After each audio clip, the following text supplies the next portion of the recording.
அன்புள்ள தமிழ் சொந்தங்களே, டாக்டர் கலைஞர் அவர்கள் தமிழை எவ்வாறு நேசித்தார் என்பதை இந்த காணொளியில், திருவள்ளுவர் சிலை கன்னியாகுமரியிலே ஏன் அமைத்தார் என்று சுருக்கமாக சொல்லப் போகிறேன். கன்னியாகுமரியிலே திருவள்ளுவர் சிலை அமைக்க திட்டம் தொடங்கப்பட்டது. 1975ஆம் ஆண்டு கலைஞர் அவர்கள் திருவள்ளுவருக்கு பெரும் சிலை அமைக்கும் எண்ணத்தை முன்வைத்தார். 1990ஆம் ஆண்டு அவரது ஆட்சி காலத்தில் பணிகள் தீவிரமாக தொடங்கப்பட்டது.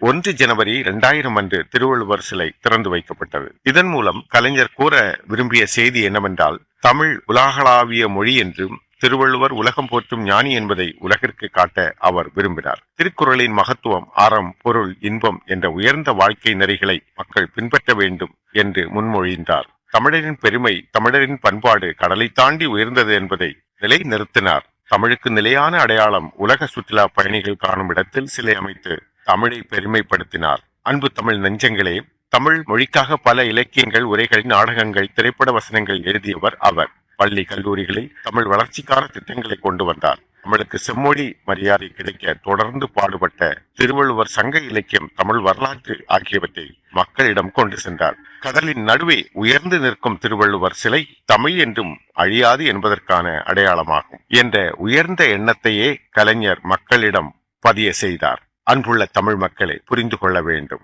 அவதூறு பரப்பும் மக்களிடையே ஞானத்தை எழுப்பி தமிழ் புகழ் ஓங்க நினைத்த அவர்தான் கலைஞர். ஆட்சியிலே மனிதர்களாகிய நாம் சிறு சிறு தவறுகள் செய்யலாம். ஆனால் நன்றாக அறிவுத்திறன் பெற்று மக்களால் அழிக்க முடியாத நினைவுகளை ஏற்படுத்தும் அந்த கலைஞர் ஆட்சிக்கு ஒரு நன்றி சொல்லலாமே.